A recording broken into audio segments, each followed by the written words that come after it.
YouTube ప్రేక్షకులకు మా యొక్క ధన్యవాదాలు. ముందుగా కొత్త వారు ఎవరైనా ఉంటే మన ఛానల్ని సబ్స్క్రైబ్ చేసుకోండి. అదేవిధంగా నేను ఈరోజు మరుగుమందు తయారీ గురించి చెప్పబోతున్నాను. పై ఉన్నదండి మరుగుమందు గింజలు. ఆ గింజలతో తయారు చేసే ఈ మరుగుమందు ఇలా పౌడర్ లెక్క తయారవుతుంది.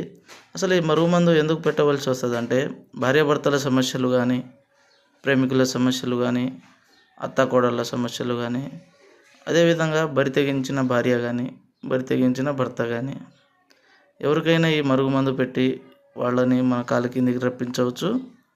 మనం చెప్పినట్టు వినడానికి ఈ మరుగుమందు పెట్టి మన చెప్ప చేతుల్లో తీసుకురావచ్చండి. ఇది ఒరిజినల్ మరుగుమందు నాన్న. మరుగుమందు అని ఏదో ఒక మందు పెట్టి సైడ్ ఎఫెక్ట్కి గురి కాకండి. తీసుకునే ముందు చాలా జాగ్రత్తగా ఒరిజినల్ మరుగుమందు తీసుకోండి.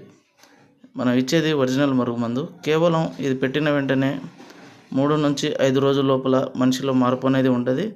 ఆ తర్వాత నుంచి మన మాట వినడం జరుగుతూ ఉంటుంది.